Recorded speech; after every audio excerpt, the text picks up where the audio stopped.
Welcome to Lending Forward, a podcast where we're lending every bit of what we know to our listeners.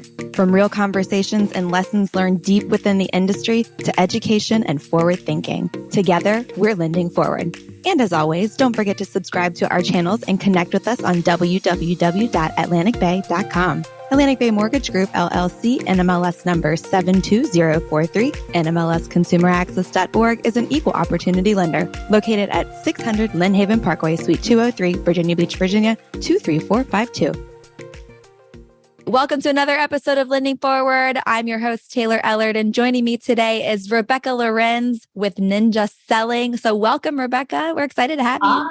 Thank you. I'm excited to be here and learn more about the podcast. I know. So we met about a couple months ago, and you did this awesome job explaining and really lighting a fire under some of our mortgage bankers with Ninja Selling. So tell us a little bit about how you speak from experience when it comes to mortgage bankers and why Ninja Selling. Absolutely. Well, it's been a journey. I think anyone that's ended up is in mortgage banking always have a story. There's a story about how it came about because it's not something you go to college for and major in. So my story is it happened by accident, maybe fate, I guess you could call it. But I had graduated from college and was looking for a job. And there was a local mortgage company in Northern California hiring for a marketing director at a mortgage company. And so certainly had no idea. I joke sometimes I didn't even know how to spell mortgage.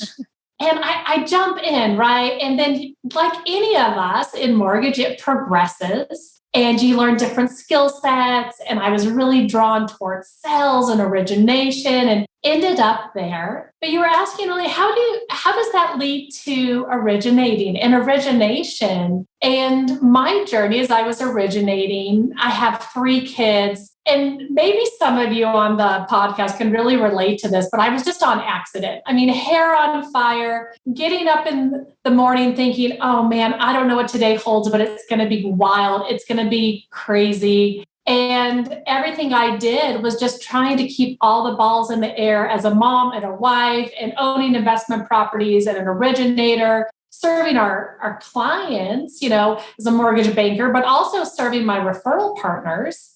And I went on like that for years. Then one day, one of my girlfriends, who's a real estate agent in Boulder, Colorado, she calls me and says, Rebecca, I'm going to go to this class called Ninja Selling in Fort Collins, Colorado. The founder and author, Larry Kendall's teaching it. And I'm like, okay, well, I don't know if I can go. I don't know if I can even find 4 days away from the office. Like most of us. I mean, we've gone to these industry events and these industry trainings, and none of them really resonated with me. But Leslie, my girlfriend, who was a real estate agent, said, well, Rebecca, I already bought your ticket and you have to pay me back, so you have to go. Right. Oh my gosh. So here I am. I go to this class. I went a little begrudgingly, I guess. But I'll tell you what, Taylor, I walked out of there just a different person. I finally had heard someone talk to kind of the heart of hearts for me, how you can have bookends to your day. And you know what, Rebecca, you can be a great mom and a great wife and a top producer, and you can have it all, but here's kind of the roadmap to make it happen. So this is probably a quick story of how it happened. But the year I went to the installation, we had closed just under 30 million in production. Mm-hmm. And the calendar year following, we closed 82 million. Wow. So 2-part, right? It gave me my life back, but it also gave me the production that I've been working my tail off for. That's huge. I mean, that's wow. Going that way, that's over double, obviously. Huge, huge, huge, huge. So I kind of want to dive into the Ninja Selling and the why. There's the 9. That's the magic number, right? The 9 steps. You got it. I guess for right now, when you're in front of mortgage bankers at the installations, what is it that, again, keeping in mind the industry the way that it is right now, what is it that of those 9 steps that's truly resonating with people? Maybe it's an aha, like that's going to change my business right now. That's a great question. Well, we have the Ninja 9 because what we've learned over, Ninja Selling's been around 30 years. And we talk about that before we introduce Ninja to any group, whether it's Ninja Selling or Ninja Mortgage, if it's mortgage bankers, if it's real estate agents, is we only want to share what works in every market cycle. And this is a different market cycle that we're in today. And I think that's what resonates with the Ninja 9 is it goes back to the basics. There's no magic sauce. Now, there's different skills you might add to some of the Ninja 9 as you go through different market cycles, a purchase market, a refinance market, winter and summer, and some of those changes. But the Ninja 9 is the core. And it's what allows loan officers, mortgage bankers, real estate agents, and really other fields that are kind of coming to us and saying, hey, I'm doing the Ninja 9, to stand back. And the goal of Ninja Selling, which is to increase your income per hour so you can have a life, is the core of it. That's what everything about the Ninja 9 is founded on. Certainly there's some low-hanging fruit more than others. But like number one, Ninja of the Ninja 9 is start your day with gratitude. Start your day with affirmations and get your mindset right. I love it. And it's right now that is something that people are struggling with a little bit. And I think they're in this a little bit negative space. And it's just a shift of the mindset and see if we can't push off with something that is going to kick the day off right, whether that's doing the hard in the morning, getting the hardest part of your day. Maybe you hate cold calling. Maybe you hate follow up, or checking in on people. Sometimes doing those things first helps. So what does the Ninja have to say about that type of thing? How do you conquer your day right off the get? Well, Taylor, the mindsets right now for so many mortgage bankers and real estate agents, it's not where we want it to be. And when you start spiraling in the wrong direction, it's hard to pull yourself out. But I think that's the magic of how our brains work and how we work. Just as a human, I mean, we're all humans. We're all wearing a lot of hats in life. If you can learn how to start your day with a morning routine, and include gratitudes and some positive reading. Maybe it's working out for you, but what do you do for you? Right. And I always say, fill your buckets. You can't give from empty buckets. And so if I wake up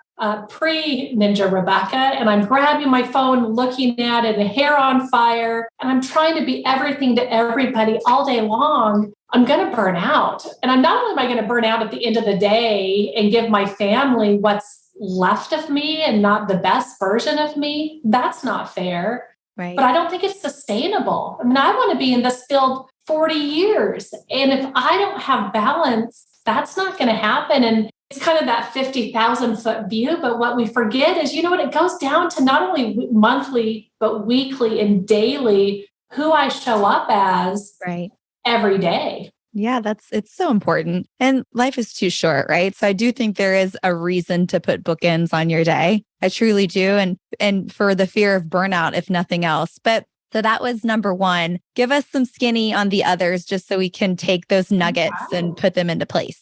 Absolutely. Once you kind of show up, you've got gratitudes. Number two is the show up. And show up, it doesn't mean physically, like I've got to show up at an office. A lot of us work from home now, and that's okay. But show up is I'm not crawling out of bed in my pajamas, hair not even done, and just working for the day. Could I do that one day? Yeah, I sure can. But I can't do that forever. There's a lot of science behind when you show up and you're showered and you're ready to go, you perform better. You show up differently. There's this quote by Jim Rohn that I just love, Taylor. It's either you run the day or the day runs you.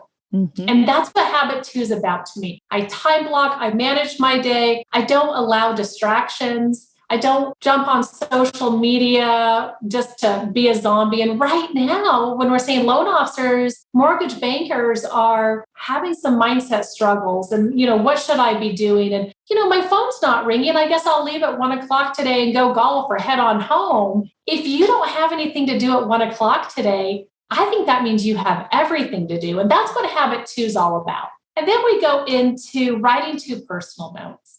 Talk about going back to the basics, right? Yes. But no, honestly, there is nothing more. I'm sure that there's something more, but there is not much more that has a true impact on somebody's handwritten note to just you. Very custom, and then sending it and the effort that someone goes into to one, make time in their day, to get the envelopes and the card, 3, write said personal note. 4, send it. It's just the receiver, on the receiving end of that. It's just such a pleasant surprise. So it has a huge impact on it. But keep going. Sorry. No, I agree with you. And you know what's so neat about it? Because I love reading the science about all of this, and I love doing deep dives, is you can't feel anger and gratitude at the same time. Science says those two emotions can't coexist.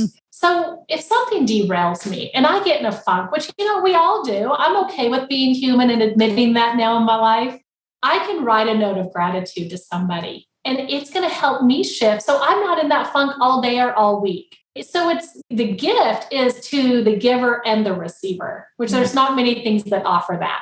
I love it. All right. What's next? Next, we go into our hot list and our warm list. And differentiating between the two. Many in sales like to say, they'll call me when they're ready. They know how to reach me. They'll call me if they need a loan officer or a mortgage banker. They'll call me if they need a real estate agent. They'll call me when they're ready to buy the house. And one of the cores of Ninja is we talk a lot about increasing your conversion. Mortgage bankers work so hard. I think we're a hardworking group. And for us to earn the relationship and keep in touch with our referral relationships, and then finally earn the opportunity to get on the phone with some prospective buyers, get them pre-qualified, pull credit. I mean, I've invested hours to just say, they'll call me when they're ready. And that's what the hot list is all about. If someone's TBD approved, they're ready to go and they're just out house shopping. And those are some of our daily habits. Reach out to them, whether it's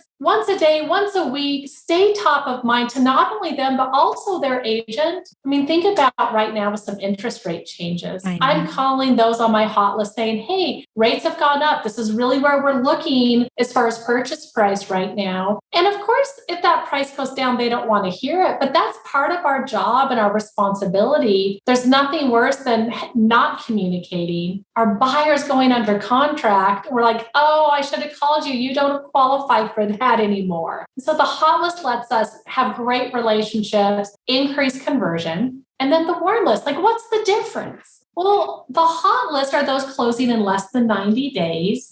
And the warm list is more than 90 days out, like credit repair, or waiting for job transfers, things like that. But making sure we're top of mind to all of them. Absolutely. I think there's so much in follow-up. And I know I said it before, maybe that's your hard stuff. Then honestly, if you're able to just send a quick video saying, listen, rates are going up. I'm thinking of you. I'm here. If you have a question, it's 10 seconds of your time, and take that message and send it to all of your clients, warm or hot, doesn't matter, because and their agents, tagging their agents on that text message, because that shows your white glove service. It shows you care. And ultimately they're going to say, yes, I am really upset. I'm having a bad day. Then you pick up the phone, you start the conversation. How can I help you? Let me be your guidance, your support, your friend. I don't care. You need to build the clients for life. And that is the best way to do it. You hit it on the head. Great. Taylor, you got this down. You're a ninja. I already knew this about you. It's that realizing, do you know that if someone's having, life happens, if someone's having change in their life, there's an 80% likelihood it's going to impact their real estate. Oh, yeah. And there's good change and there's bad change and there's neutral change, but change evokes change. And so that's what the hot and warm list is about. But even going into number 6, which is weekly update calls. So once someone is under contract or if it's a refinance and they're locked, ninjas are calling every week. And if it's a 30-day close, I might have 4 weeks or 4 times to reach out, but in all likelihood, it's probably only 3 times of consistent communication. And that's that lender for life. It's not just this one closing, but I've read the research. I know that each homeowner knows on average 4 people moving every year. Yeah. So of course I'm working with buyer Beth. I want to do a great job and reach out every week. I want to reach out to the buyer's agent, the listing agent. I'm just in communication, building relationships, creating value. But I also know, because I'm a ninja, that it's not just Beth's closing. It's the relationships I earn along the way. And it's that Beth's going to know 4 people on average doing something in real estate this year. And if I deliver just this wow fabled service, she's going to mention my name and I'll earn, tenfold back from it. Yeah. Let's just strategize here. And I'm sure you get this question all the time, but how do you say, hey, I love working with you. I'd like to work with more people like you. Do you have some friends? Like, what is the script there? Well, and I don't even know if it's a script. There's a few scripts that you can go into, especially for those of us that have that call reluctance. But I'll tell you what, I'm a big proponent for reading the science. The science says when you wow someone, and this is how you wow them, that you'll become part of their story. If you're in flow and you create top of mind awareness. When I get really excited with every loan I get, let's talk about buyer Beth here, how many referral partner opportunities I have with every one loan. They have the buyer's agent, the listing agent. You might have there might be a divorce attorney involved or a CPA or an accountant. There's their bank. There's their HR director where maybe I can be the preferred lender for the company. Right. There's their family and their friends. And I'm asking for introductions to additional referral partners. Hey, I have loved working with you. I see that you're working with Brandon over at Edward Jones or whoever your financial planner is. I am always looking for some great referral sources. Would you recommend him? Oh, yes. That says he's great. You would love Brandon. Right. And I say, well, you know what? I would love an introduction via email if you're comfortable with that. And they say yes. And instead of the cold calling or some of the industry practices that we see, I have this warm introduction, which I think fast forwards the relationship, 3-4 months. Sure. Absolutely. I love that. So, all right, now we've gotten to a place where we know how to ask. We know the opportunities to ask. What is next? We're calling weekly. And then we're saying, hey, ninjas, we don't want the peaks and valleys in your production. So number one, we've got to be bringing in additional business consistently. And secondly, we have to maintain. And so that leads us into the next 3 habits to round us out. We encourage ninjas to have a minimum of 50 live interviews every week. And a live interview, it gets confusing, but it's pretty basic. It's just a conversation. And we call it an interview because you're asking questions and you're learning. And if you have a minimum of 50 per week, you're top of mind to 50 people. And it's not just talking about mortgage, right? I would say if my mouth is moving, like it's us on video, it's a phone call, it's face-to-face, and just really sincerely connecting with 50 or more people per week. Yeah. And then it leads us over to annual mortgage reviews, which I wish I had a whole show because sometimes that's the missing link is staying in consistent flow and communication with all of our clients, all of our borrowers, past, present, and future. And our mortgage reviews really give us that tee up to do that.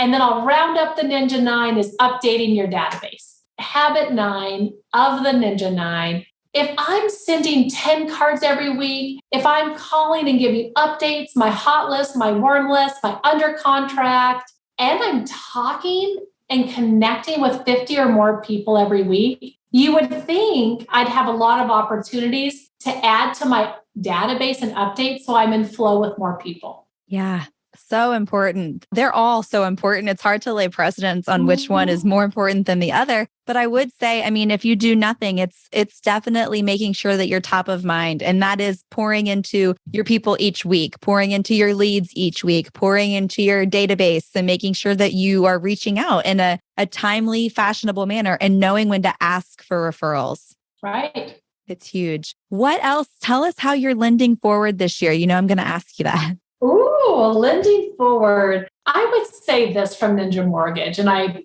there's so many things to say here, is this is the time for mortgage bankers to shine. I know there's fear and I know there's uncertainty, but you know what? That's not in our circle of control. So put it on the shelf. This is what we can control. We can control our mindset. I can control the influence I have on others as far as education and creating value. And home equity is at the highest it's ever been. It's a great time to educate, to connect, to hear concerns. Life is still going to happen. And if you're not talking with your clients, you're not going to hear what's going on in their life. You're not going to hear those life happenings that are evoking change going on in their life. And so what I think of it as a gift, and I know some people are going to roll their eyes like, oh, Lord, Rebecca. But I think it's a gift of time we're going to have this year to really, double down on our relationships. We can grow market share right now. I'm hearing 40 to 60% of mortgage bankers won't be in the industry a year from today. Well, you know what? All of you listening, we want you here. And if you can really focus and say, my phone not ringing doesn't mean I have nothing to do.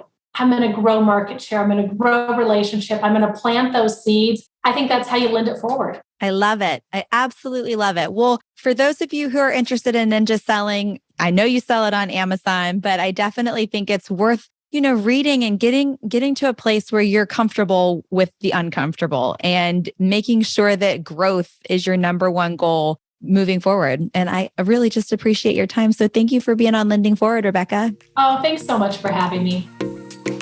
Thanks again for listening to the Lending Forward podcast powered by Atlantic Bay Mortgage Group. Don't forget to tune in next week and make sure you subscribe to our channel. Remember, we all play a part in lending forward. So go lend